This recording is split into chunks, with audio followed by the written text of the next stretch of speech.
Welcome to Save As Ability, a podcast to educate and inform you about disability employment issues. My name is David D'Arcangelo, and I'm your disability policy expert. A brief overview of the 6 prevalence types of disability. That's what we're talking about today on Save As Ability. Welcome back for another episode. David D'Arcangelo here. Hope you're getting a lot out of our episodes. This came in from somebody who was commenting on the What is Disability episode. And so we're going to go a little bit more into the prevalence types. They wanted to hear about, what do you mean when you're talking about prevalence types? And so that's what we're going to discuss today. So really what we're talking about here is, of course, there's not just 6 types of disability, right? There's an endless amount. There's a non-exhaustive list. You know, show me 1 million people with disabilities and I'll show you 1 million separate instances of how disability is personified. But what we need to do policy-wise is we need to have a rational basis. We need to be able to put a framework around how we can address the various challenges to provide for people with disabilities, to solve for the people with disabilities, right? Because all disability, that lack of is, whether you want to look at it as a limitation or a challenge, whatever the case may be, what policies can we put in place to try to ameliorate that, to make sure that all of our Americans, people with and without disabilities, are having access to opportunity, freedom, independence, self-determination, all of the things that we want our people in America to be able to participate in and enjoy, okay? That's the goal here. So what are we trying to do? We're trying to really put frameworks in place to be able to provide accommodations and modification to be able to assist people with disabilities, all right?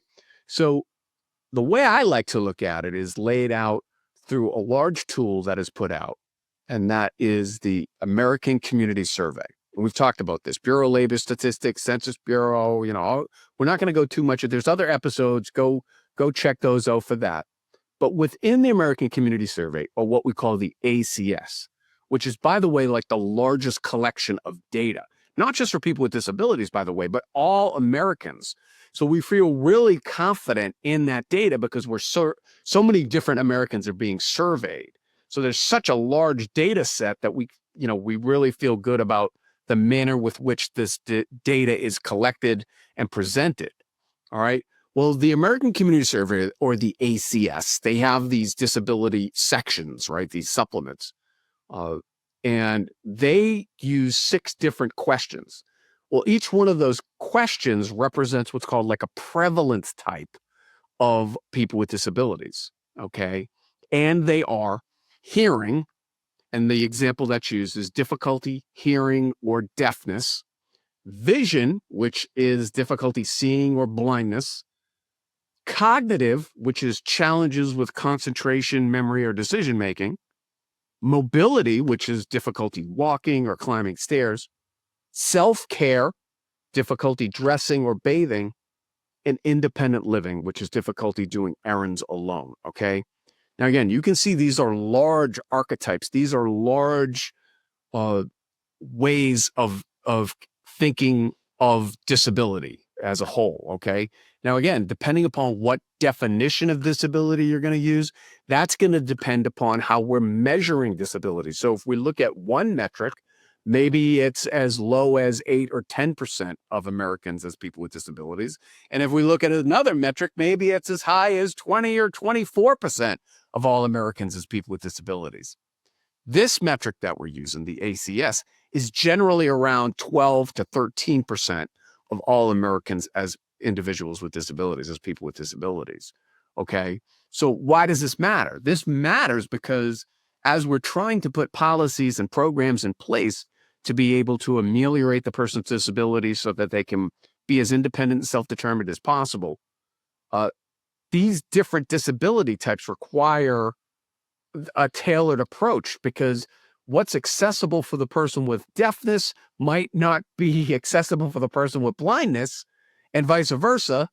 And so, we can't have like one size fits all approach. Rather, what we should try to have is like that's set out in the ADA, non-discrimination, to make sure that we're not discriminating against people with disabilities, that we're including people with disabilities as much as we can. Okay.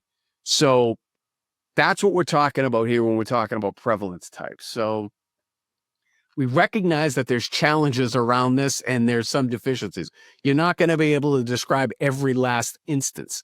And I don't think that's the goal. I think what you're trying to do when you're setting public policy is, America's a big place with 350 million people, whatever the exact amount is now. That's a lot of individuals. 45 million of those as people with disabilities. So what can we do to recognize that targeted solutions can help specific prevalence types, right? That's what we should do. That's a rationally based manner with which to approach it, because we're trying to solve for these limitations, these challenges. All right. So I don't have an answer here. We're just kind of trying to lay it out for you so that viewers of this channel, that you're looking at these other episodes, we're talking about prevalence types so many times. What are we alluding to? Well, that's what we're alluding to. Okay. We'll put some links in the description here back to the data so that you can look at it. But you know what we're trying to do here? Independence and self-determination. These are American values. We want all of our people to succeed. Okay. And we can do it. We're getting better. These things are improving, but there's still long-standing challenges, particularly in employment, that we spend so much time talking about it. So, let's not see disability as an obstacle or something bad. Let's look at it as a call to action. Let's look at it as an opportunity to problem solve. It can be challenging having a disability. So we've got to be sober and, cogent about that reality. But at the same time, we got to choose to be positive. We got to choose to find solutions. We got to choose. Those are things within our control. Choosing to be positive, choosing to find solutions, and not just, seeing the downside of the disability as well, the challenges that come with the disability. We're positive here at Save Disability. We're all about empowering people with disabilities to be as independent and self-determined as possible. So hope this helps.